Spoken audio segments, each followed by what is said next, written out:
Okay, I believe we are live in the right place. So, Okay.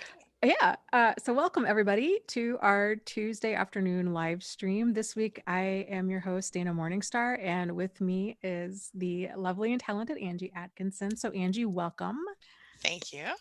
Happy to Yeah, be here. it's great to have you. It's great to see you again. And uh, so, welcome everybody. And let's see. Oh, YouTube makes these changes Mm, happened. and they don't tell us, and then that's really challenging. Okay, so okay, we've got one person just hopped on. My realm says, "Yay, how perfect!" Question. Well, go ahead and start typing out your questions. Angie and I are going to open with a question that somebody sent, and then we'll dive into the chat. So, Angie, what was the question that you wanted to talk about today? Oh, so we have now. Let me see. I just navigated away, but I had someone asking, how do you get your mojo back after you go through a relationship like this? Or maybe I would add, how do you find your mojo at all? Because sometimes we never had it. So I thought that was a really good question um, that was asked. So, what are your thoughts on that? Well, I agree, and I think you're absolutely spot on with kind of examining, was there ever mojo to begin with? Um, you know, Mhm. so it, it's a challenge. Assuming that there was mojo to begin with, and I guess also assuming, what are we talking about when we say mojo? Just like the level of confidence, the feeling attractive. I think all of that. I think feeling attractive. I think feeling confident, feeling maybe even sexy sometimes, or just in general, figuring out who you are. And I think leaning into that. I look at mojo as unconditional self acceptance. And I think that's a powerful tool. So Okay. being able to unconditionally accept yourself. Yeah. Okay. I like that. I guess when I think of mojo, I think of Austin Powers. Well, So you know, he had some. he did have some. Yes. Um, yes. So unconditional kind of positive acceptance or positive regard. Um, I think acknowledging, finding and acknowledging things that you like about yourself. Yeah. I know one of the challenges that a lot of people have after abuse is kind of untangling all of the abusive messages that they received. And these can be so deeply ingrained, especially if there's a kernel of truth in them. Mm. Like let's say, for example, if a person's getting teased because they made a mistake, right? Or let's say they want to be an artist, and then they're getting critiqued for their art. Oh, this isn't very good. This is just a hobby. It's never really going to go anywhere, blah, blah, blah. It's because there's that kernel of truth, or maybe the seeds of doubt that are already there. It can be difficult to step out of that. But I think when we realize that that abusive mentality tends to be this all or nothing thinking, Yeah. that there's your idealized or you're devalued, catching ourselves when we're saying that. So whenever we make a mistake, or when we find that we're being hard on ourselves, are we falling into that all or nothing thinking? So like if let's say again you made a mistake, you're an artist or what have you, to then uh, instead of just becoming that critic of yourself, to back up a little bit and say, okay, yeah, well, you know what? But I've learned a lot and I've come a long way and I'm continuing to learn every day and I'm improving, and no one starts at the finish line. Yeah. Like acknowledging that gray area. Hmm. Um, that's what jumps to my mind. What are your thoughts, Angie? I mean, I think that's absolutely important. And I think choosing your own path as you go forward. I think a lot of us, when we're raised in situations like this, we don't even know that we can. And if we try to choose our own way or choose our own path, and maybe it's different than what we were taught we were supposed to do or follow, which is probably inevitably true. I think we have guilt issues around it. So there's a lot of feeling like we're not supposed to be doing XYZ, or feeling like we shouldn't think we're attractive, or we shouldn't think we are intelligent or capable, or we shouldn't go start a business, or we shouldn't, whatever. We shouldn't go to art school. We should go to medical school because that's what they told us, whatever. And I Hmm. think letting go of that guilt is a big part of it too, and just like fully embracing um, who you are, and figuring out who that is, because I think a lot of times people just don't know. Yeah. I didn't. Did you know right away? I mean, I don't know No, that I did. Yeah. no, I had a whole, gosh, it took me years because there were so many dysfunctional messages that I had, Yeah. and there were so many like limiting beliefs, and I was so out of tune with myself, Hmm. um, that it took me quite a while to start even realizing the issues that I had that I had to work through, like let alone working through them. I For just sure. didn't realize a lot. So yeah. I can relate. I can relate. And I think finding a way to be able to, I think releasing that stuff is a lot easier said than done. Hmm. For example, even though I went no contact with my toxic mother, I think in like 2012, or no, 20, yeah, around 2012, maybe 2010. I have to look it up, Hmm. whenever that was. Um, I didn't really talk about it publicly until fairly recently. And I think that was old fear sitting around, old programming, because and I don't go into significant detail with every little thing, but I have told the story since then. And I think um, my not telling this story before was, I knew I wasn't supposed to talk about things behind closed doors. I knew that would be a problem, et cetera, et cetera. So um, I guess my point is, releasing conditioning is a lot harder than we think it is. And what you were talking about earlier with finding the gray areas and all of that stuff, I think all of that is relevant here. Hmm. What are your thoughts? Yeah, I would Yeah. agree. I think when it's stepping into living a life that we love, but we have to, I guess, kind of get clear on what a life that we would love would look like, Yes. you know?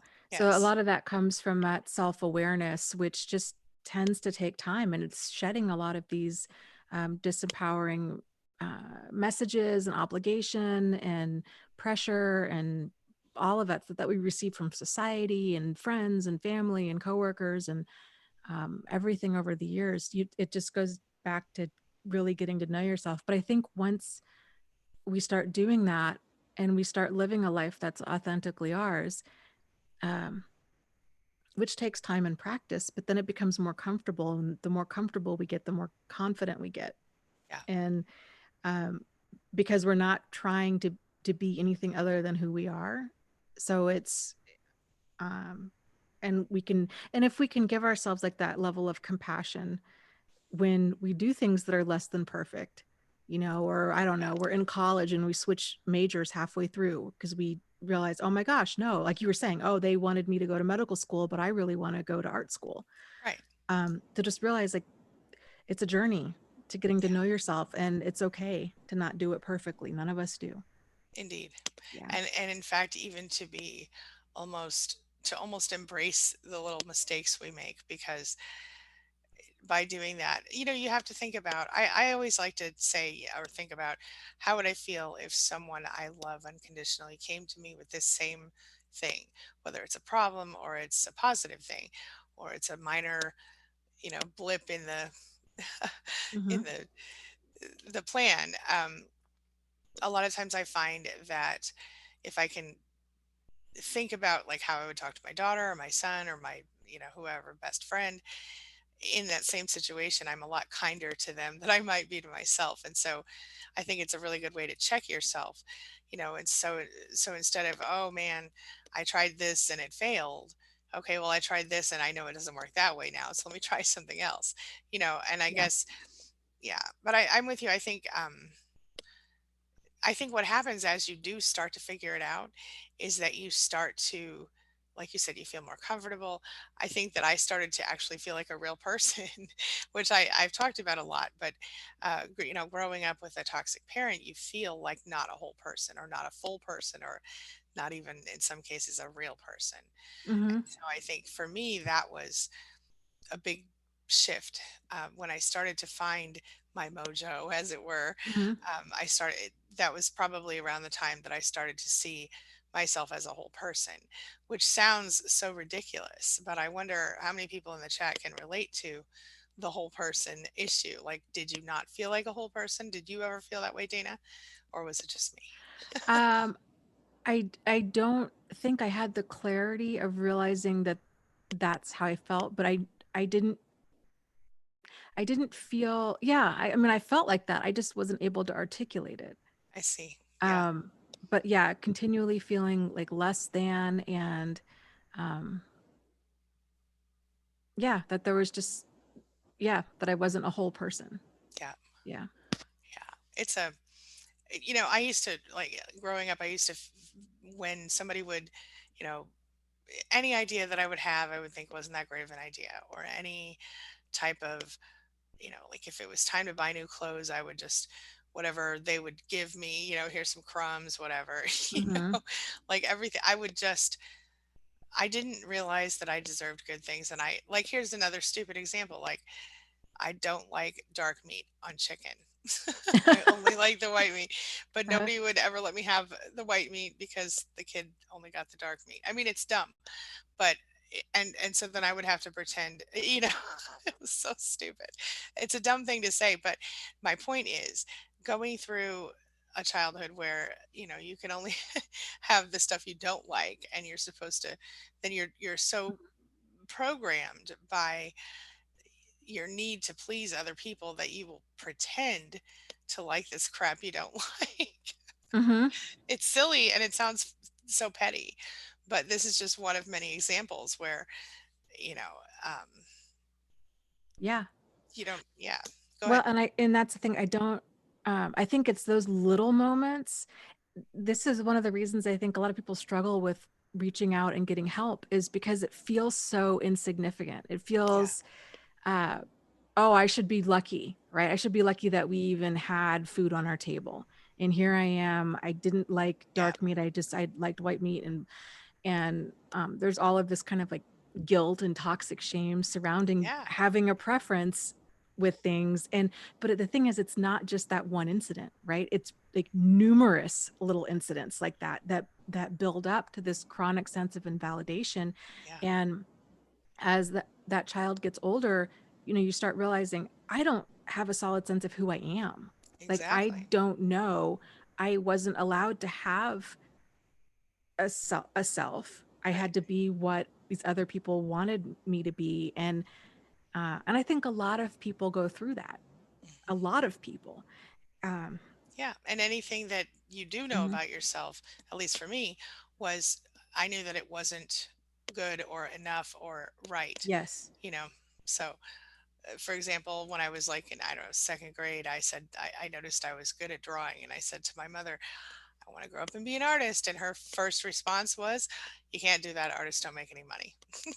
So Mm, little things. And it's, when you're talking to an 8-year old or whatever I was back then, mhm. 7, you don't need to necessarily say something like that.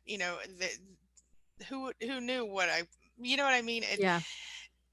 It's a lot of everything being minimized, everything that you say not taken seriously, not taken as important or whatever, and then this continues throughout life with a narcissist, and so Hmm. then you end up with someone who is also toxic. And in my case, the person I ended up with was the opposite type of narcissist. So at first I thought, oh, this person is the extreme opposite of my mother, but no. Very much the same. Anyway, Yeah. point being that finding your mojo, as it were, requires you to shed those preconceived notions that are given to you by someone else, right? Yep. Well, and I think you also brought up a really great point about the importance of um, talking to ourselves as we would somebody that we cared about, Yes. and realizing, okay, this voice inside of our head, this kind of critical person or critical parent voice, there are other alternatives. Hmm. We can take on a more like nurturing role with ourselves. And, if you make a mistake, instead of being so shaming and blaming, to be like, well, you know what, kiddo, it's okay. Yeah. Like, you did the best you could. It didn't work out. What can you learn from this? Let's try again. Yes. And reprogramming the way our self-talk, Mhm. it's something, it just takes time and it takes practice. Sure. But the cool thing is, I really feel that we start seeing positive results from that pretty quickly. Hmm. um, but it's keeping with it and getting the distance.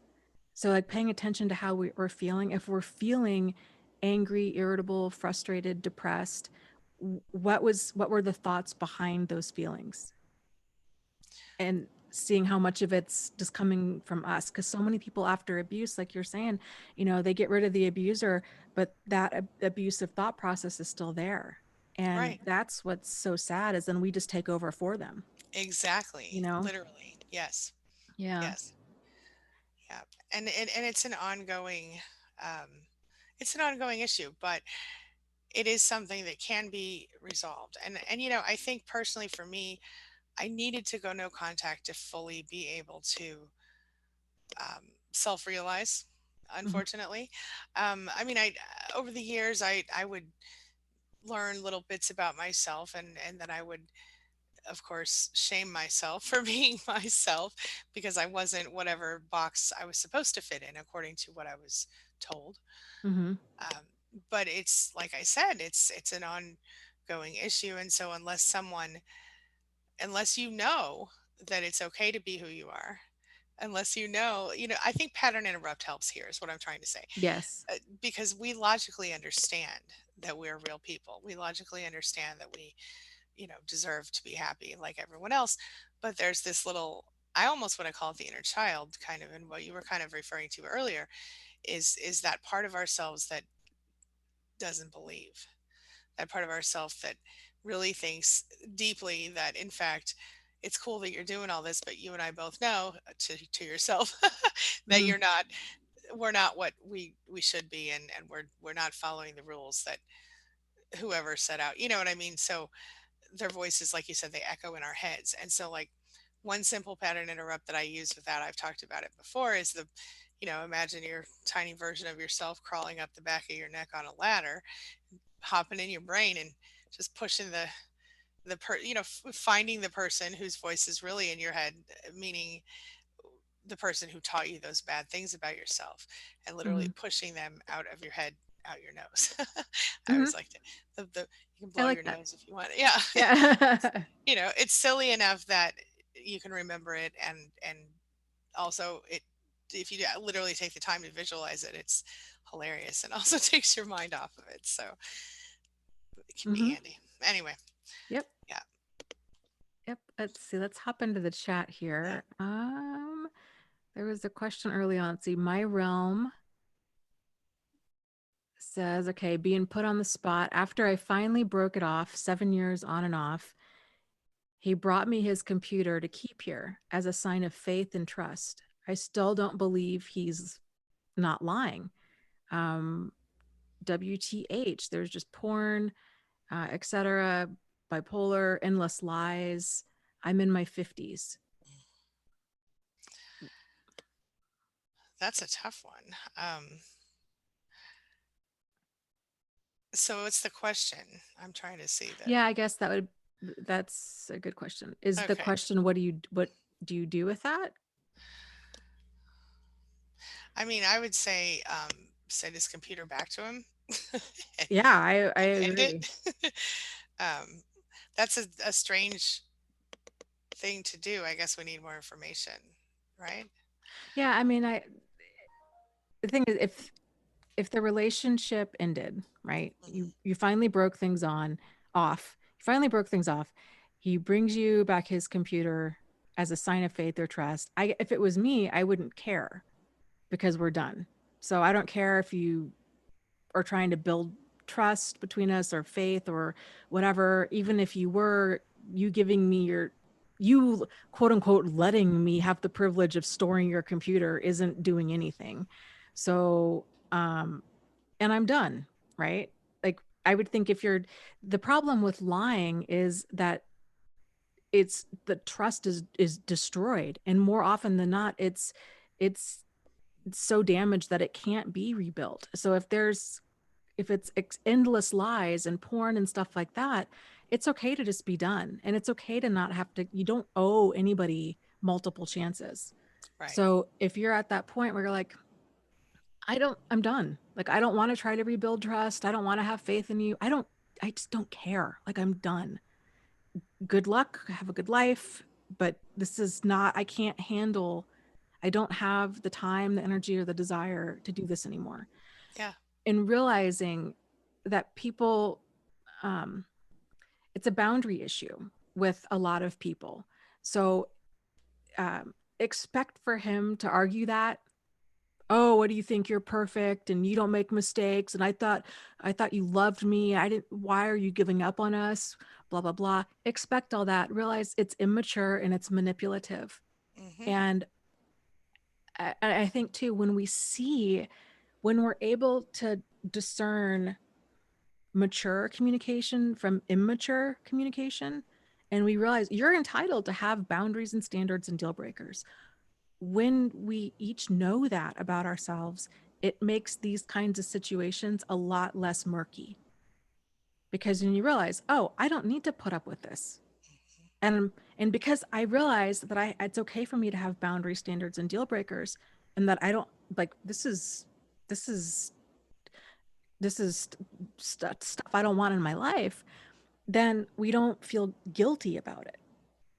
Or at Yeah. least we don't feel guilty to the point that we might have before, because it's because you realize, like, this is my, um I don't owe this to anybody. And maybe changing up the situation a little bit. Like if it was a former employer that you worked with for 7 years, right? And it was nothing but lies and chaos and drama. And sometimes your paychecks bounced, and it was just the most stressful job you've ever had in your life. And if they came to your door and they said, I really want to make things work, here's some office supplies for you to hold on to. I'm really trying to prove myself to you. You would know. You're like, I don't care. Like, I don't owe you like another chance. I'm Right. done with this job. And then we don't feel guilty about it, right? But because we realize, well, if an employer was doing that, that would be absurd. But because it's somebody that we were in a relationship with, we get all kinds of confused because of all of these kind of weird messages that we pick up along the way. So I think sometimes that can help by swapping out the role Right. of, yeah, if that was an employer who came to your door, what would you do? That's You a know? great way to look at it. Yeah, absolutely. And I have another question from Blue Moon here, who wants to know, how do you handle a situation when someone asks you for a favor and you say no, and then they get mad at you? And I think that is common, especially with toxic people, but even sometimes with people who aren't used to you setting your boundaries, and they might not otherwise be toxic, but they're used to you just being a people pleaser. So maybe the first time you set a boundary or the 10th time, they still have a problem. In any case, though, I think the first thing to do is to not feel guilty when you say, I can't do it. Um, and I think the best thing you can do is just to, it's really hard, but I think you have to literally not like sort of put up your bubble, right? Don't Hmm. let them in. And so like say, this is, I wish I could, but, or I'm sorry, I already have plans, or whatever it is. And then don't leave room for, come on, you can do it. Come on, just cancel your plans. You know what I mean? Just keep Hmm. it uh, just like that. Sorry, I have plans maybe another time, or, you know, I can't do it this time, but maybe next time, or maybe you can ask this person, they are more available, whatever it is. And then you just have to be prepared to not let those negative, there, if they have a negative response, which if you do this often enough, they'll get it, right? But if they do come back with a negative response, be prepared to let it bounce off your bubble. Do you know what I mean? Hmm. And don't take it into yourself, and then it doesn't corrode the rest of you. Dana, thoughts? Yeah. This is another, I think everything you said, I agree with completely. Um, I think this is another example of when there's still kind of this boundary confusion going on. This is when we get confused, as this is where this inappropriate level of guilt kind of comes in. Hmm. This confused level of guilt of, they asked for a favor, I said no, now they're upset with me, now how do I handle this? um, Realizing the issue here isn't that you said no, the issue here is they didn't get their way. Yeah. So there's nothing for you to hold on, there's nothing for you to correct or to fix or to hang on to. It's, they need to learn how to kind of self-soothe. And it's always awkward setting boundaries. Like Yeah. Angie was saying, even if they're not toxic, even if it's just um especially if it's just a person that you've normally said yes to, Hmm. and then they're kind of taken aback when you say no, because it's like, well, gosh, did I do something wrong? Are you mad at me? um are you trying to punish me? They're trying to make sense out of why you said no this time but you've said yes the other 12 times. Right. And that's the challenge with setting boundaries with people that we maybe haven't had boundaries with before. Right. um it just it's an uphill process. It's like with a child. If you have these limits with them, okay, bedtime is, I don't know, 9 o'clock, right? Hmm. If you start that at a certain age, it's not this ongoing war. If Yeah. the child doesn't have a bedtime until they're in seventh grade, and then all of a sudden you're like, okay, bedtime is 10 o'clock or whatever, and then they start freaking out because they never had a bedtime before. So it's the same thing with other people in our life. And it's just holding your ground and realizing that all any of us can do is set the boundary, where we can't, to set the boundary and to set it tactfully. um you know but then releasing obligation and responsibility. We can't be responsible for other people's feelings after we set the boundary. If we're Right. setting it tactfully, and we're being, using dignity and respect, then it's on them. And if they have an issue with that, well, um but I'm sorry, because they weren't really asking for a favor to begin with, right? If they have an issue with you saying no, they're not, it's not asking a favor, it's making a demand. Right. So it's, but under the guise of asking a favor. Right. And I think also to realize that a lot of times when again, I'm going to go back to the childhood thing, but when we're raised by a toxic person, I don't know about, and even when we're not, even when we just end up with, in a long-term relationship with one, for me, what would happen is that it would literally, like, if I had to say no to someone, or I had to, say you can't have what you want from me, Hmm. for whatever reason, it would physically make me sick, Hmm. because I knew they were over there hating me, or feeling negatively about me or whatever. And being able to release the need to be responsible for someone else's emotions, huge, huge. And when you stop and you really think about it, and you think, what are they going to do if I don't do it? They're going to be mad. They're going to have an issue. But are they, in most cases, that's what it's going to come down to. Maybe they're going to talk about you to other people. But most humans would understand that everyone has limits. And so if that person really has such a huge problem with you not giving them what they want in that moment, maybe, maybe that, I think a healthy person will come around. A toxic person will do what I just said. They'll talk bad about you. You know, Hmm. they'll try to It make you won't feel get bad. resolved. Right. But Right. ultimately, the feelings of being sick to your stomach or feeling stressed out about their emotions, it serves no purpose. And that's the hardest part, is recognizing that this, for me, and this sounds oversimplified, but just hear me out.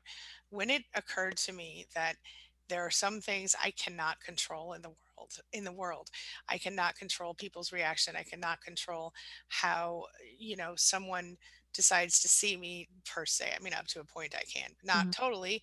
I can't control the weather or whatever, and I could stop that by stressing myself out over things I couldn't control, by making myself sick over things I couldn't change. I was just wasting time and energy. It was the biggest, probably one of the biggest light bulb moments of my life, because my God, imagine all the things that we sit around and stress about that we have literally no control over, that we literally cannot change in any way. And then there are things that we can affect, and that we can, put our positive energy toward, and that we can make change. So my rule in my life, and I'll share this with anybody who asks me, is I don't stress over things I can't control. Period. That's it. And if I can control it, if there's something I can do to change it, then I'll do that thing if I want to, or if I feel Mhm. so inclined. And if I don't, I still don't allow myself to stress over it, because if I can't or won't do anything to change it, then I can't waste energy on it. Do you know what I'm saying? Yeah. Because there are certain things I don't care about that much. Like, you know, I want to be more organized, but I don't want to make the effort to do that. And so, so I have a formal living room instead. It's always clean, you know, and then I Mhm. have a place where I go, where I have my little, messy place I sit and hang out. And it sounds silly, but like, I don't, my point is I keep things separated, if it, in that case, so that way I can have my little disorganized self in one part of the house where nobody necessarily has to see it if they don't know me that well. Mhm. but but I could choose to be more organized instead of that, and just have, you know what I mean? My Mhm. point is, you solve the problem how you can, or you don't solve the problem, but either way, once you've made, once you've decided, can I solve the problem, and if I can, how, um, and if I can't, is there anything I can do? And if none of, ultimately Mhm. you have to let go of things you can't control. Otherwise you're going to drive yourself insane. Yes, I agree. And I would add to that too, like um what we were kind of talking about a little earlier about they need to learn how to self-soothe, right? Yes. They were told no and it's not going over well and they're upset. Right. Um, but we also have to learn how to self-soothe. So Yes. because saying no can feel, again, back to the example of a child, right? So let's say you haven't set a bedtime before or whatever rule it might be. Now all of a sudden you have this rule. Now this child is really upset. They're stomping around. They're telling you that they hate you. Um, and and then we feel terrible, like, oh my gosh, like I don't want them to hate me, and I love them. I know this is the right thing down the road and I want to get them to understand and this, that, and the other. That the answer isn't to go and then retract the rule, right? If the That's right. rule is like for their best interest, we have to be able to self-soothe and be like, okay, I know this is absolutely awful, like the tension and the stress in this household, the attitude that I'm getting, all of this. I need to get centered and realize this storm will pass. I can't take action based out of um, what's going to work in the short term. Like I Hmm. have to have kind of long term here. And so I have to self soothe those feelings, which I get it. It's really hard when somebody's doing silent treatment or being passive aggressive or just kind of creating this icy atmosphere. It's really difficult to not feel completely unhinged um, in that. I mean, most people are like, I'll just do anything to get you to stop. Yeah. But sitting with those feelings and working through them, because this is a long term, we're working for the long term here, not the short term. Yeah. Absolutely. Yeah. Yeah. Do you have another question for us? I have one here if you don't. Oh, I do too. Which one do you Okay. have? The from Mystique. Ah, I had the same one. Okay, go ahead. Okay. She said, question: is the narcissist trauma bonded to us as well? Interesting. What do you think, Angie? Mm, okay, it is interesting. I actually, I think in some ways, maybe, but not in the same, not really. They're part of it. Um, and I think they do become attached to us in the same way that, you might become attached to like a favorite pet or something. That sounds really messed up. Because they just like other humans, they enjoy familiarity, or they might not enjoy familiarity, but they need it sometimes. Sometimes they want to be around someone they can just let their guard down with, and sadly that's very often the primary source of supply, or their children, other family members, things like that. But I think that the term trauma bonding, I would say, is mostly applies to the victims and survivors of these people, given, I mean, but I guess they could become addicted to our source of supply. So maybe. What are your thoughts, Dana? Yeah, I everything that you're saying, I was thinking very much along the same lines. Like at first, right? We're like, oh, no trauma bonds. No, that's normally Right. for somebody on the receiving end of the trauma. Right. Again, if you were to swap out the roles and be like, okay, it's a, um, it's a hostage and the hostage taker, Right. right? The kidnapper and the hostage. Does the kidnapper have trauma bonds? Are they trauma bonded to the hostage? I mean, I think sometimes they could have some addictive, because what trauma bonding is essentially, we develop affection for someone who's abusive to us, but it becomes more of an addiction, right? It affects the same part of our brain as a drug addiction or alcohol or shopping addiction or whatever. And so, on some level, um, maybe, I Yeah, do think, you know, I do think they don't like it when we leave, when they don't want us to leave. And sometimes even when they do. So, but maybe not on the same. I don't think it has the same effect, um, uh, per se.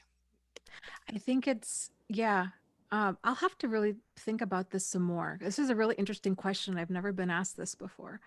Um, because yeah, I agree, Angie. Like where they're coming from, it's about power and control and entitlement. So there, I wouldn't say that there's a bond. I wouldn't say that there's a real, I guess, bond there to begin with either direction. But Right. because on the victim side, it's more of this sense of like desperation and um you know neediness, and Hmm. that's forged by the highs and lows of the trauma, the tension, and then the relief of the tension. And it's that intermittent reinforcement of the good times and the bad times and the good times and the bad times that really forges these bonds, so these connections to abusive people so deeply. Yeah, Whereas we don't have that with others. I don't. I don't know. I'm gonna have to think about that. I wouldn't imagine. I think my guess would be from the mindset of an abusive person. It's probably more along the lines of um, there is no sense of like relief because there is no sense of relief. It's because it's always expectation of you need to act a certain way, hmm, and so then they rage when we don't. yeah, And so um there aren't really those highs and lows because their cycle is different. And right, I think the end goal is different, for sure. And you know? I want to say this though. Hmm. I think that there are certain, I want to say lower level types. I think when you have a narcissist who is less intelligent, who is acting more on habit and instinct, which I have seen, Hmm. like this is how they were raised, and this is just how they think that you're supposed to be, and so they don't. I don't think they're as calculating as those who are higher in intelligence. What I've seen with them is they will, in on some level, be more likely to um, seem like they don't really seem to recognize any of their bad behaviors, and if they do recognize them, they only do so enough to blame you for it, or Hmm. someone else in the world. um, so I think those on that level, in some ways, could become or feel like they were trauma bonded to you, and rather than actually, um, rather than being more calculating. Do you know what I'm saying? they Yeah. they might literally feel more like a victim because they don't know any different. Does that make sense? Yes. And that's a really great point that you bring up because there are those that are more malicious and intentional and Yes. sadistic. Hmm. And then there are those that are, just have a blinding degree of self absorption, and Yeah. they're toddlers and maladjusted toddlers in an adult body. And they don't, Exactly. there's, um, but I think that same kind of core behavior drives it. It's that domination mindset and it's that level of entitlement. Hmm. but there is no, I wouldn't say there's really a bond there. There's just expectations Right. where, Needs. yeah, it's Yeah. just, yeah, it's needs that they can get met in a wide variety of ways. And so Right. when they do lash out and there is that upset, um, that rage, it's, you didn't meet their expectations because Right. everything should be about them all the time, right? And how dare Whereas, you think of anything else? right, Yeah. right. I mean, it's, you're talking about a really, really immature, skewed, pathological Broken person. mindset. Yeah. Whereas trauma bonds for the victim, it's these, it's that intermittent reinforcement. It's, oh, I'm going to meet your needs. Oh no, I'm not going to meet your needs. I'm going to meet your needs. I'm not going to meet your needs. That's why people have a hard time leaving. It's like if you were to give a dog a treat every time they come in from going outside, Hmm. and the first 2 weeks or so, the dog's like, hey, I got this figured out. I go potty outside, I get a treat. And then all of a sudden you stop giving the dog treats, intentionally or unintentionally, right? Right. Or maybe you're forgetting, and then you start giving them a treat like once a day or once a week. And now the dog's confused. The Hmm. dog doesn't know how to act. And the dog starts getting anxious of like, I want to get a treat. What do I need to do? And if you've ever had a pet, you've probably seen this behavior where they're throwing out all the stops eventually trying to get a treat. Like, oh, you want me to shake, roll over, beg, be cute? They're like, I'll do whatever you want me to do to get a treat. I just want that treat. Trauma Hmm. bonds are the same way. So we're so hungry for Yes. that love and that reassurance that this relationship's going to continue, that we start throwing out all the stops Hmm. of, I'll cook for you, I'll clean for you, I'll check in on you, and I'll dote, and I'll do anything. Please just give me that treat of love. Right. Yeah. Yeah, I know yeah. exactly. Yeah. And that's a really great illustration of trauma bonding and of the intermittent reinforcement factor. That's really good. Yeah.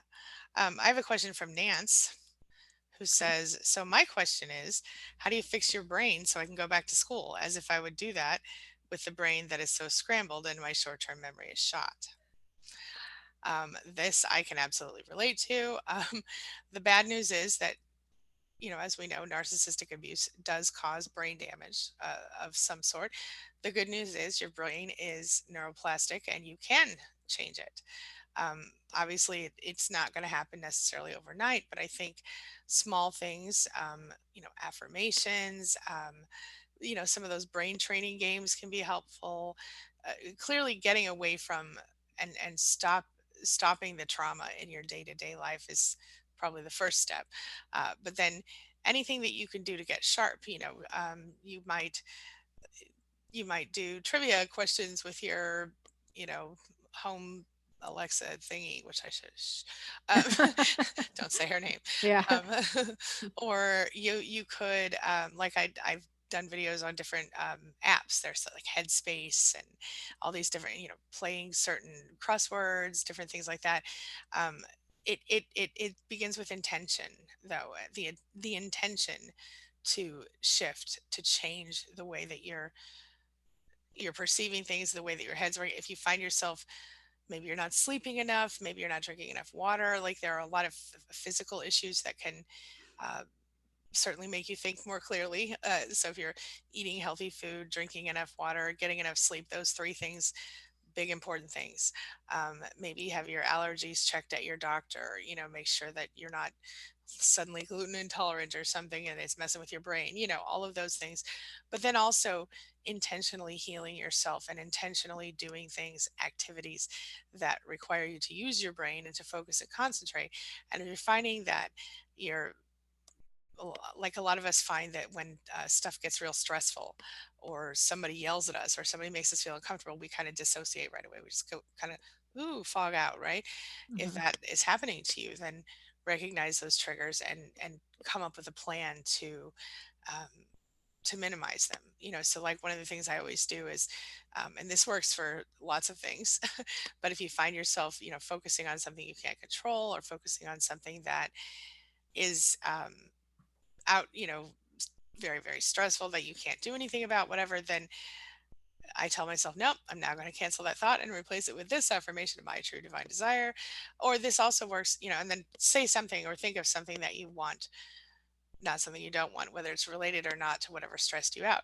But when you, even when you're finding yourself, scatterbrained and whatever, obviously brain training things, right? But what you're trying to do is you're trying to retrain your brain from I'm stressed out, so I'm going to go numb or I'm going to go blank to I'm stressed out, so I'm going to go through this series of, you know,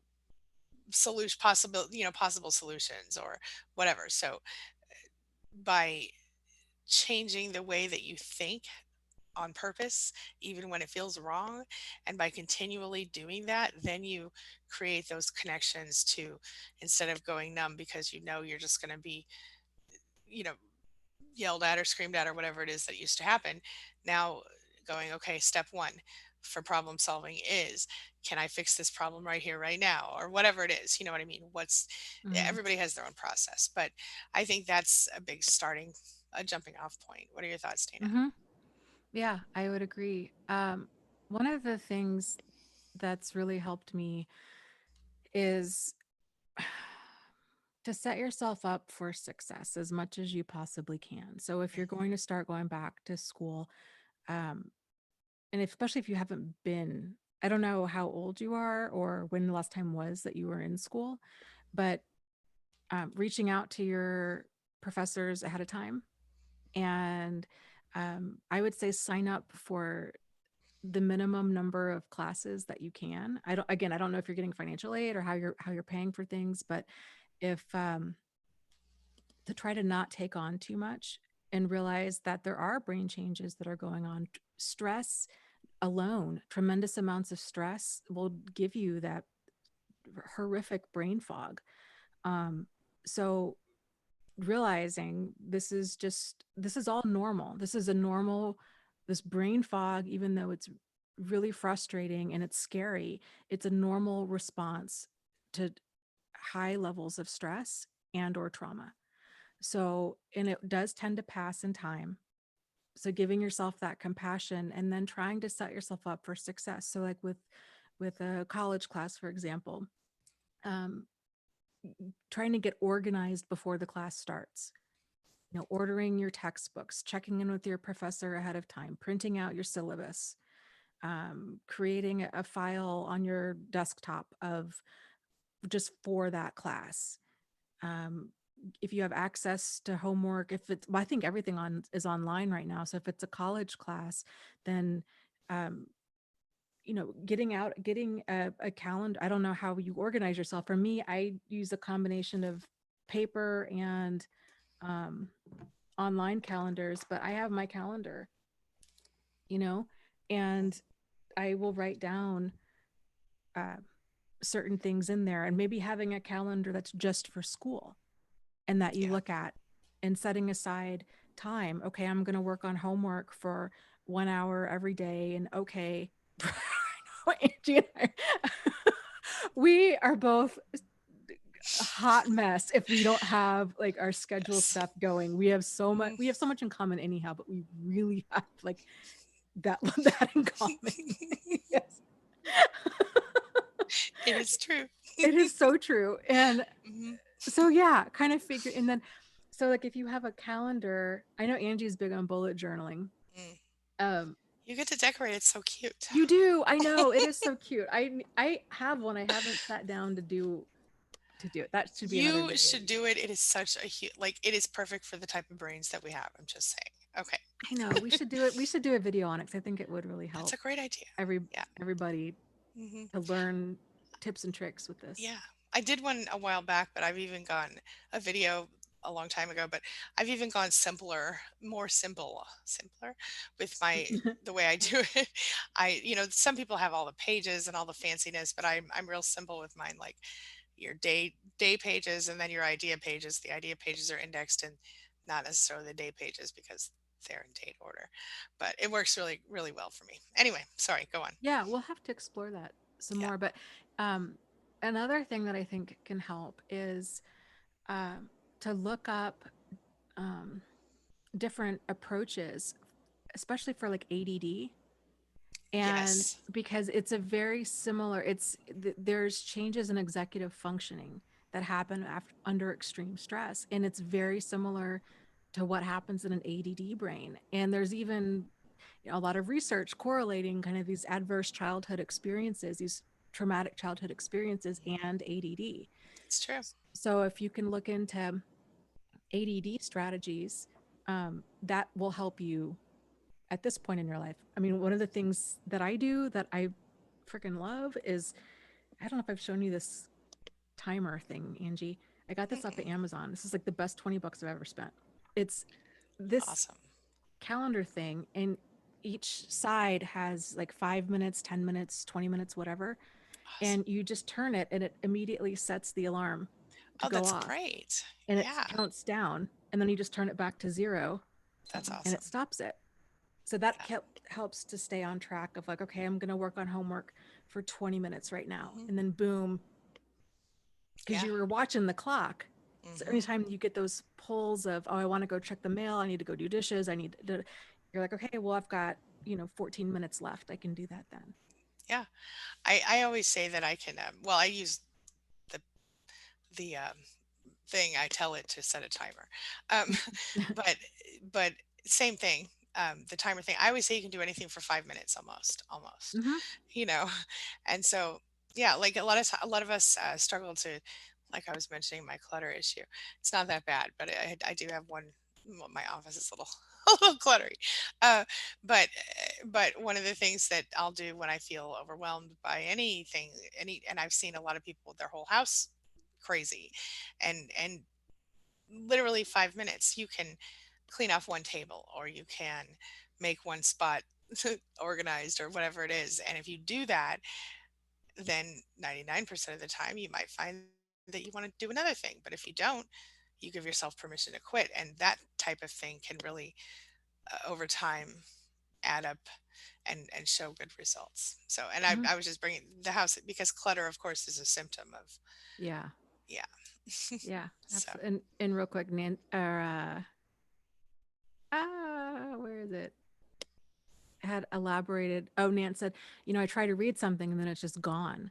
mm, And one of the things that boy, I can relate. And I will say too, in college, I said the vast majority of time, um, people really don't read.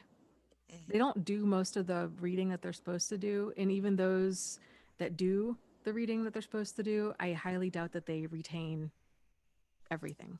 right. So, I guess I wouldn't put too much pressure on yourself. You'll kind of see how you learn as much as you can, and you'll kind of see what kind of tests they use and how to work with that. Yeah. Um, And you can practice other ways of learning too. Like maybe you're mhm, more of an audio learner. So maybe you read your text into a recorder and then you listen to it, or maybe, you know what I mean? Or find mhm, the audio book or whatever. Or maybe you're more of a visual learner. So I don't know, you want to put it up on the TV and just something and read it, or whatever it is. I mean, there are lots of different ways to learn. And like Dana mentioned, um, ADD, ADHD tools work really well for yeah, us with things like this. they do. And some of us have even been diagnosed, Yes. probably incorrectly, but yeah. So, yeah, yeah. And I wanted to say too, two more tips real quick for school stuff. A lot of schools, especially now since everything's online, will have like a Facebook group, Mm, which is really helpful for the class. So people will post questions like, hey, questions about the assignment or whatever, which can kind of help to normalize any feelings. If you're like, man, I do not get this, or, you know, you can ask the group questions, and that's really helpful. And then as far as reading things go, if you're trying to, one of the things that I do that's really helped is when I'm reading material, especially if it's dry, but mhm. I'm like, oh, I know this is going to be important. Like, I know that I need to learn this, is I will kind of tell myself, okay, if I had to teach this afterwards, what would um, what would I feel is important to tell somebody else about this? That's smart. And Yeah. that really helps to just absorb it differently with that expectation of, okay, you're not just reading it, you're reading it to retain it, and to Mhm. retain it at a level that you would be able to put on a presentation in front of the class. Yeah. about. Yeah.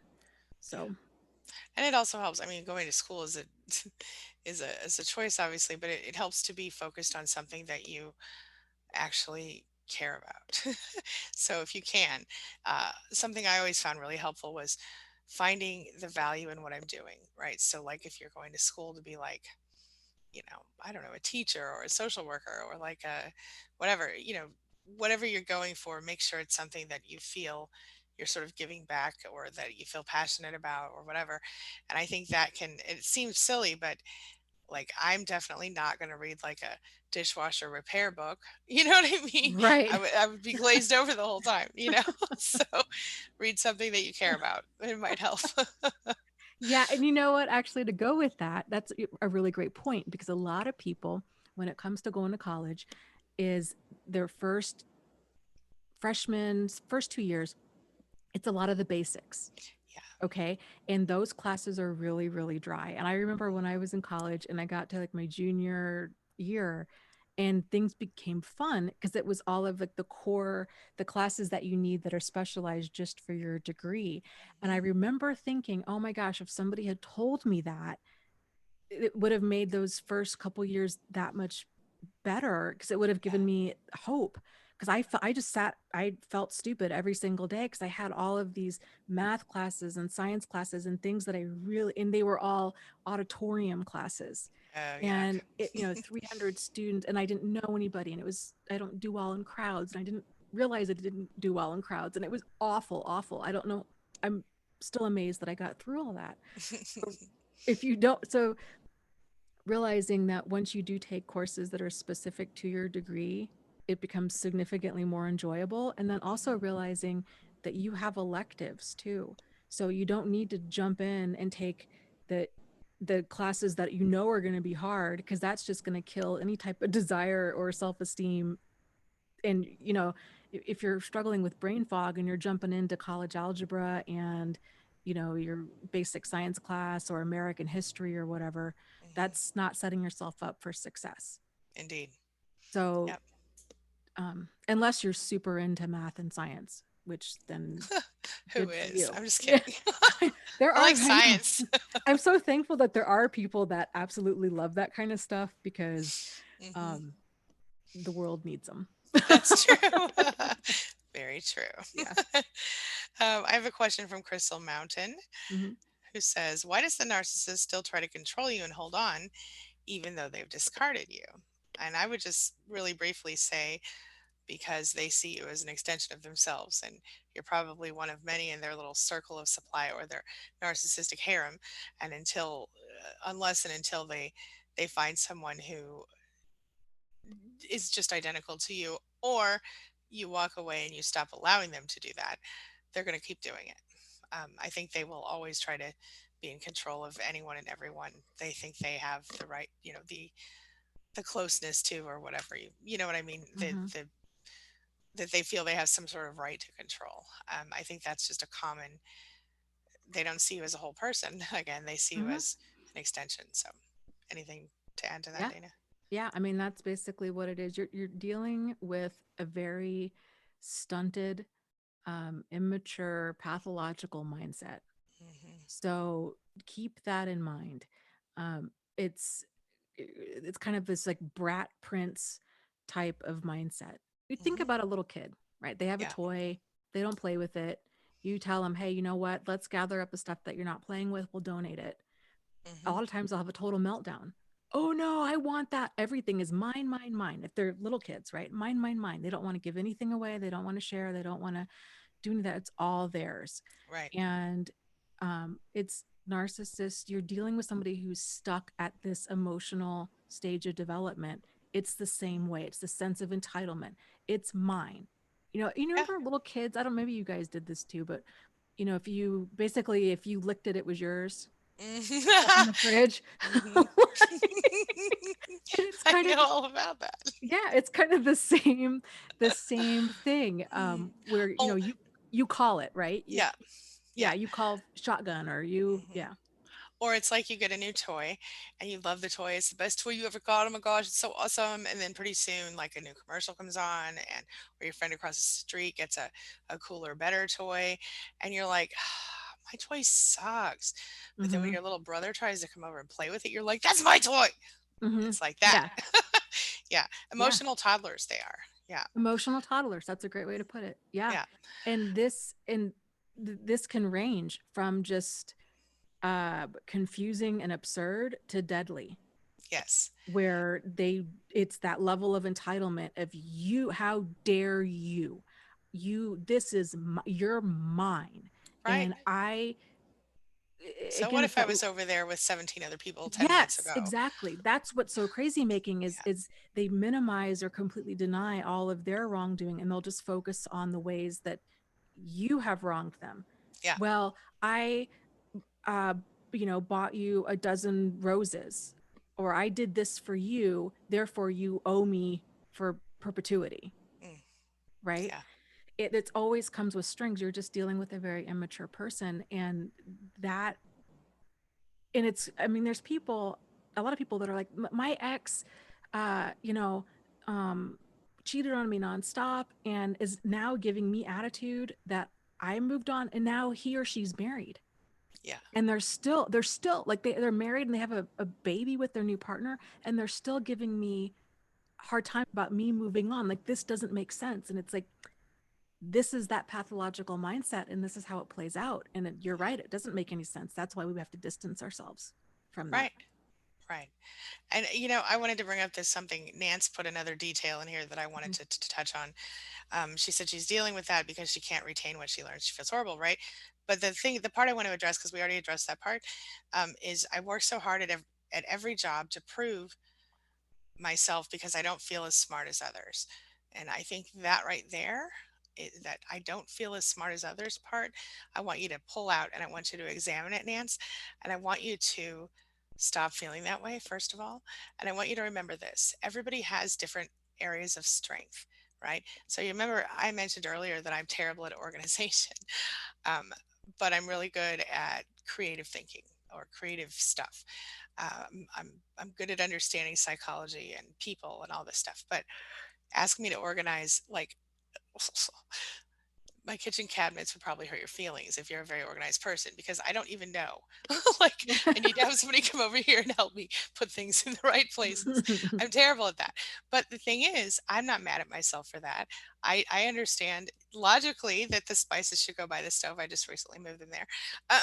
But I don't always understand like why people, you know, I can stay organized if you organize me. Right. My point is, I'm not stupid. We all know. I mean, maybe you don't Mhm. know. I know I'm not I stupid. know you're not stupid. Thank you. um, but what I also know is that there are some people who, maybe one person in particular off the top of my head, who's maybe a different kind of smart than me. My assistant is who I'm thinking of, who's amazing when it comes to organization. Like, it comes naturally to her. I'm just like, what?" Mhm. Like, and the point is that maybe she's not as good at certain other things I'm as good at, that I'm good at. Mhm. So instead of looking at yourself as flawed because, you know, Joe Blow is better at XYZ than you, look at yourself as the the the precious being that you are. Look at yourself as someone who, maybe you're better at organization, or maybe you're like me, you're more of a creative thinker, and embrace that part of yourself. Stop thinking that you're not as smart as other people. You are. You're just maybe a different kind of smart. And sometimes, often, people who are scattery, like we tend to be, are very creative thinkers and do see things in a different way than your average person walking down the street. And instead of thinking of that as a bad thing, think of it as an amazing thing, a good thing that makes your life better, and maybe the lives of other people. And instead of pushing away those creative thoughts, or those organized thoughts, or whatever they are for you, like, embrace them and go, well, I'm really good at this. And like, one of the things I do in my company is I want people to do what they're best at. So like, if somebody sucks at, checking emails, I'm not going to make them the person to check the emails. You know what I Mhm. mean? Like, do something that you're good at and that you enjoy. And then see yourself as a precious, intelligent individual person who deserves to be loved, who deserves to be seen for their strengths and not just their weaknesses, and focus on those strengths and developing those. And then when you can, or if you can, you either find a, a friend or hire someone or whatever to fill in those spaces. And what I have found to be most effective is to find someone who fits in my spaces just so. And in this case, I'm talking about business wise, but who has strengths that I don't have, and then who is okay. You know what I'm saying? Like, and this is just the business example, but in general, in as you're walking through your life, just give yourself a little credit and recognize that from what I know of you in our chats, you've been kind, you've been thoughtful, you've been a nice, decent person. You seem like you care about other people here. All of those are amazing qualities. And so my feeling is you're probably a lot smarter than you're giving yourself credit for. So my very first little bit of advice would be, the next time you ever hear yourself saying, I'm not as smart as others, or I'm not as good as others, I want you to cancel that thought and replace it with, I'm just smart in a different way. And that's okay. That's really kind of cool, because if we were all smart the same way, how boring would our world be? you know? Mm-hmm. So anyway, just a thought. Yeah. Yeah. I'm, I was going to add something to that, but I think you're just spot on. Knowing your genius. Like, That's it. The area of genius. Yep. yeah, your area of genius. And Mhm. that's another thing, we're all taught in school up until your junior year of college that you need to be good in everything, Right. right? There's this expectation of kind of getting good grades across the board. And the reality is, real life isn't like that. That's Real right. life, you get to specialize. And Yes. that's when it does start becoming fun, when you find your zone. You're like, this is, oh my gosh, I've been like swimming upstream this whole time because I'm trying to, I was so upset with myself because certain things did not click for me.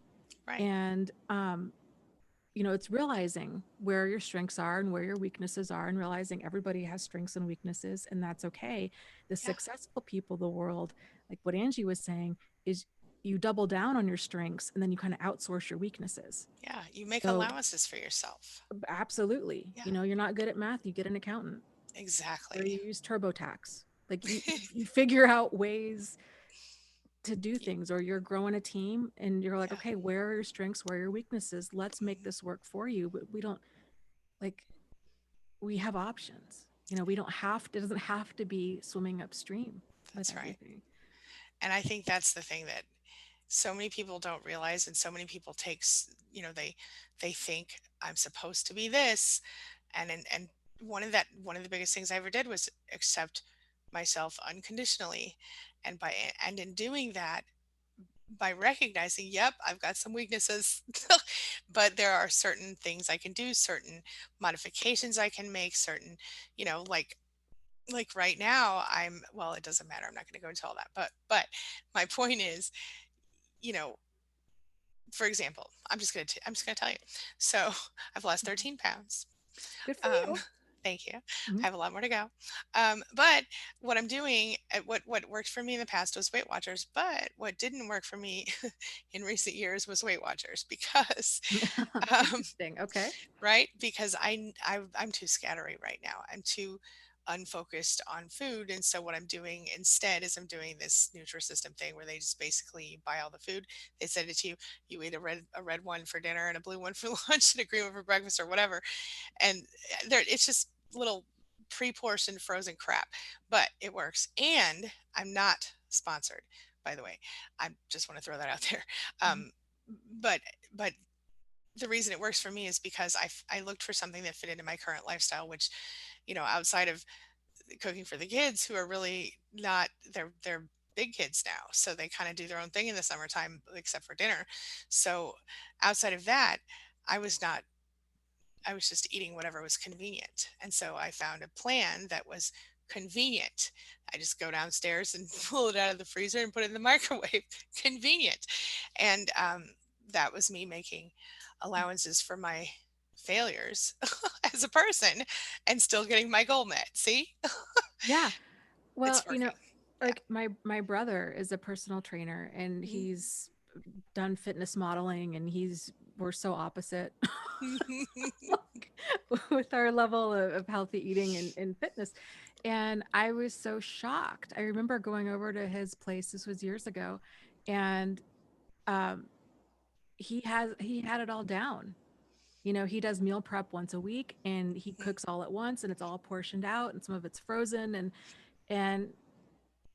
he set himself up for success, Which is awesome. which is awesome, but it's Right. realizing that it's kind of thinking outside the box like that. What's working for you? What's not working for you? Yes. You know, and like if your life is really busy, then you know, instead of being like, oh yeah, I'm this failure because I'm eating all these frozen meals, to be like, okay, you know what? I'm eating frozen meals. So how can I eat better frozen meals? Right. Right? Or Right. faster meals. Yeah. Right. And like I didn't want to, I was doing too much fast food and I didn't want to think, in my case, I didn't want to have to think about it. I just wanted to just, and I also know from previous experiences that after a month or two, I'll feel like I'm sick of this food and now I'm willing to do the tracking I need to do it right. You know, Mm-hmm. so it's for me personally, it's about getting myself kind of back in control and back on in the habit of even caring about what I'm eating, you know, so but Mm-hmm. it's a long convoluted thing. My point is I could not have lost 13 pounds and still be beating myself up for not tracking, you know, but I'm Mm-hmm. kind of halfway tracking with this little thing that they have. But anyway, the point is, so I'm practicing tracking, I'm practicing eating healthier, but I'm doing it in a lazy way that is working for me. And that is, some people would criticize me for that. Maybe even someone like your brother, not that I'm saying he particularly would, but someone who does take the time to be healthy in the right way. But I think what we all have to recognize is, you know, this is like Fly Lady says, you know, that flylady.net person. She's awesome. Anyway, she's Mm-hmm. really good for people like us because she helps us to keep our houses clean. If you ever want to check her out, uh, Mm-hmm. but she always says housework done incorrectly still blesses your family, and that for years was like one of my mantras because I don't like to do housework. But so I would go through this thing where I would just like, if I can't do it all the way, I wouldn't do it at all. And that's not helpful, you know? Mm-hmm. So now I realize if I only halfway mop the floor, it's still better than not mopping the floor at all or whatever. And this is kind of how this thing is working for me. Dieting done incorrectly. I mean, it's technically correct. It's healthy or whatever, as healthy as one could get from Mm-hmm. frozen food. But, but it's in my mind, it's not the right way to do it, you know, but in Yeah. my, or in the back of my subconscious maybe, but in my, but logically I know it doesn't really matter how you do it as long as you are eating relatively healthy and you're getting the stuff done. My point is make modifications for the areas that you feel you're not successful in, and that is a big Yeah. And help. you know, it's so key because you're so right. It's so difficult to make those small changes because it feels like, no, okay, if I'm gonna do this, I've got to like crush it at the gym and I've Yeah. got to, you know, I don't know, like salmon and rice and broccoli, and I've Hmm. got to just make do this 180. Right. And really, it's just kind of building that habit to begin with. And Yeah. one of the things my brother says is, and this was good advice too. He said, to make his goal with a lot of his clients is for them to make better bad decisions. So Exactly. That's what yeah, I'm doing.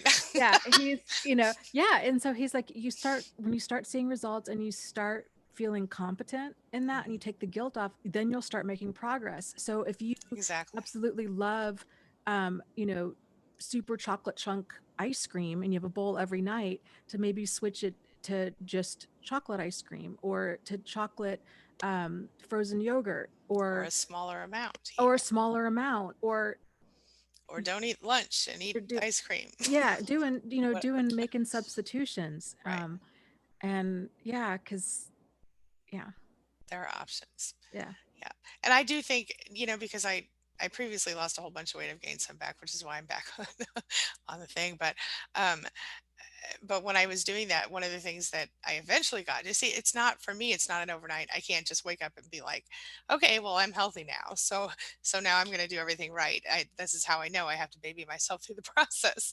Mhm. But going through that, as time went on, I became more, you know, increasingly willing to do the work, but it wasn't like I lost the first 60 pounds without any exercise at all, you know, because I wasn't willing to exercise, but I was willing to eat less and count my food and eventually, and, you know, got to Mhm. that point. So it's the same, it's for me, I have to kind of build myself up to something that's a longer term thing, Mhm. and I think a lot of us do. So instead of expecting, overnight, make those little baby steps. And Yeah. yeah. Yeah, because the reality is any behavior that we ever have, any actions that we ever take are meeting a need at some level.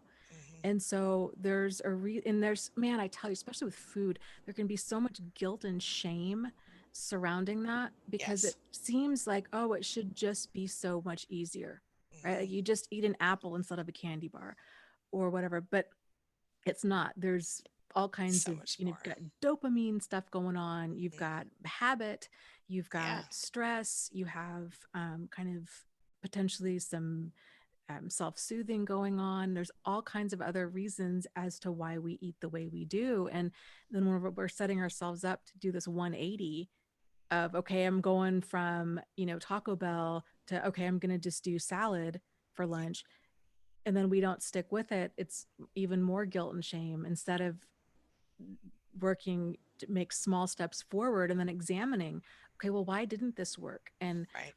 what was it just, do I need to work on planning better? Is it just because the fast food is convenient because I'm out and about? Or what need is this meeting? And how can I Exactly. meet it in a better way? But Yeah. it's a challenge. I mean, it's a puzzle to solve, really, you For know? sure. No doubt. Yep. No doubt. Oh, Let's see. Do you want to do one more question? I think we're yeah. over, We're, but we're a little over. Yeah, we can do yeah. one more if you want. Okay. I'm trying to see if I can find one. Okay. Well, do you have one? No, go for it. Okay. I have one from Harry Morgan, Okay. who says, my mother, who has BPD traits, called the police on me for crying and confronting her for berating me in front of her grandchildren. I have to return to her house, but how do I not react to her? So I think you need to use the gray rock method. I think that means you have to go in with a certain mindset, be prepared. You know her typical manipulation, be prepared for that. Keep a straight face. Don't give her any emotion, especially if she's being negative. Don't trust anything that she says that sounds nice. Just assume she's manipulating for the time being and stay focused on getting in and getting out without sharing your emotion with her. Make a point of not giving her your emotion. Definitely look up Gray Rock Method. I've got several videos on it. I'm sure Dana does too. Um, I think that's going to be your number one thing. I think number two, re-examine your need to go to her house again. Um, if it's a matter of those are your kids and you need a babysitter, maybe see if there's another option for you out there, because she's definitely going to affect them as well. I can't imagine why she would call the police on you for that, but I've had CPS called on me for nothing. So revenge calls, so um, yeah, I don't know. Thoughts, Dana? Yeah, I would agree. I would be curious to know, was she berating you in front of your children That or was was my it somebody question. else's children? If it Mhm. was your children, um, I would, this is damaging. And it's Mhm. not just embarrassing and inappropriate behavior, it's potentially damaging your relationship with these children. Right. So, um, at a minimum, I would strongly consider having your children over. If she has damaging behavior, then there needs, this is a problem.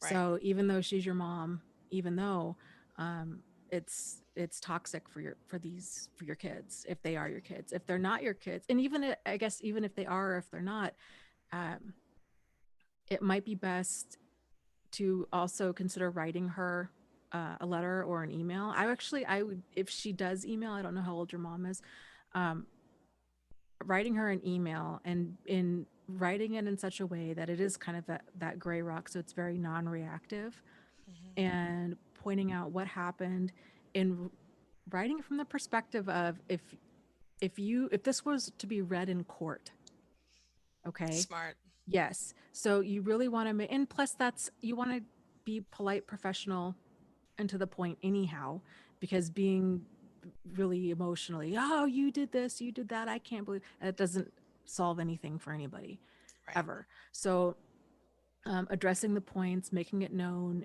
if she has an issue with you that you'd prefer in the future that she needs to talk to you about it one on one, alone, and for this, to be done this way. My concern is because there's already been police called, there's already a report filed on her side of things. So, and if she has kind of this volatile way of viewing things or way of behaving, you want to really keep that in mind. So keeping things polite, professional, and appropriate on your end, and ideally creating that paper trail where you're emailing her a response, where if this does start to escalate, then you've got some backing, because right now it's your mom against her son and you're a guy. Yeah. So that's kind of that double whammy in that Mhm. situation. um, it's not right and it's not fair, but it is what it is, so we need to anticipate that. Agreed. Yep. Yep. Absolutely. It's hard. And the other thing, I just want to add one last thing. Okay. Don't expect to get closure from her. Don't expect to get, any confirmation of your rightness or of her wrongness from her.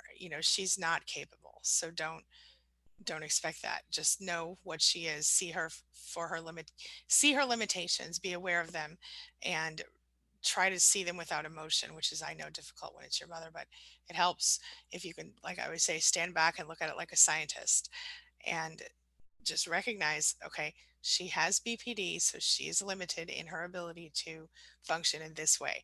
And so if you go in expecting her to be limited, then you won't be shocked. You know what I mean? If you know that anything you say to her can and will be turned against you in the court of mom, then then don't. Just keep it low key, keep it, like Mm-hmm. Dana said, non-reactive, calm. You know, recognize that you're dealing with someone who has limitations, and if you're not careful, you might even feel sorry for her if you look at it close enough. Yeah, So, that's so true. I really can't like underscore that enough. When you realize it's not that you're interacting with a person who understands appropriate behavior and who's right. choosing not to. It's that they're not at that emotional stage.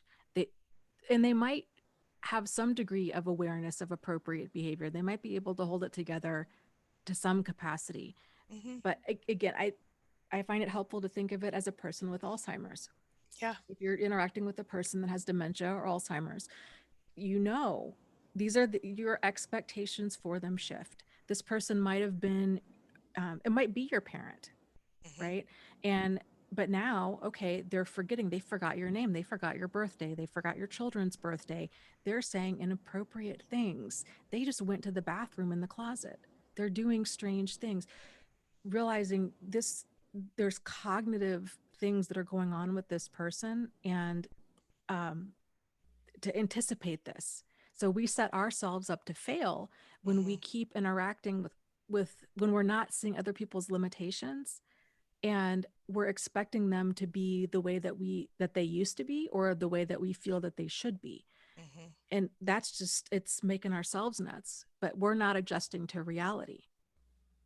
Yeah. And when we adjust to reality, we have so much more peace in our life, because we're we're able to actually anticipate and plan for things and prepare for things, instead of living in the world of what was once or what we feel should be, because that's neither one of those places exist. Right. Right. So yeah, Good that was a stuff. good questions and good conversation Yeah, it went today. fast today. My It did go goodness. fast today. I know. Yeah, good one. Right on, Yeah. Dana. Right on. Well, okay, so guys, next week we'll be over at Angie's channel, Angie Atkinson, YouTube and across the internet. Mhm. So please join us. We normally go from about 1:30 p.m. Eastern Standard Time to about 2:30ish p.m. Eastern Standard Time. And we alternate channels. So if this is something that you're interested in, please consider subscribing to both of us, so you can get notified by each of our channels. Mhm. And S- thanks again, Angie, for being there and Always my pleasure. chatting. Yeah. Okay. I'll Right. see you around. See you around. Okay. Bye. Bye bye.